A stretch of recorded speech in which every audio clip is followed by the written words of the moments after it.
মালয়েশিয়ার রাজধানী কুয়ালালামপুর থেকে ২৫০ কিলোমিটার দূরে অবস্থিত মেরিয়াম তালাং গ্রাম। পরিবার পরিজন নিয়ে ঈদ জামাত শেষে ঈদ উদযাপনে মেতেছেন বাসিন্দারা।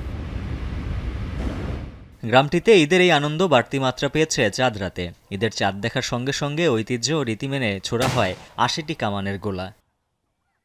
বান্ডেল থাকলে প্রতি সেনমানিতে টাকা বাঁচবে। বিকাশ সেনমানি বান্ডেল কিনে জিতুন প্রতি লেনদেনে। বাসিন্দারা জানান, উৎসব প্রাণবন্ত করতেই প্রতি বছর চলে এই আয়োজন। একসময় বাঁশ দিয়ে তৈরি কামান ব্যবহার করা হলেও আধুনিক যুগে ব্যবহার হচ্ছে ইস্পাতের সংস্করণ। যুগ যুগ ধরে টিকে থাকবে কামান দিয়ে গোলা নিক্ষেপের এই ঐতিহ্য, এমন প্রত্যাশা তাদের।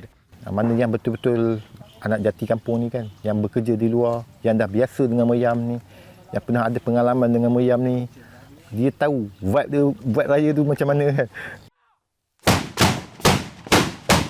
মালয়েশিয়ার মেরিয়াম তালাং গ্রামে কামানের গোলাগুলির ঐতিহ্য শুরু হয় ১৯৩৭ সালে। প্রাচীনকালে বনাঞ্চলে ঘেরা গ্রামটিতে বন্যপ্রাণীদের ভয় দেখানোর জন্য ব্যবহার হতো এই পদ্ধতি। উজ্জ্বল হাফিজ, এখন বিশ্ব।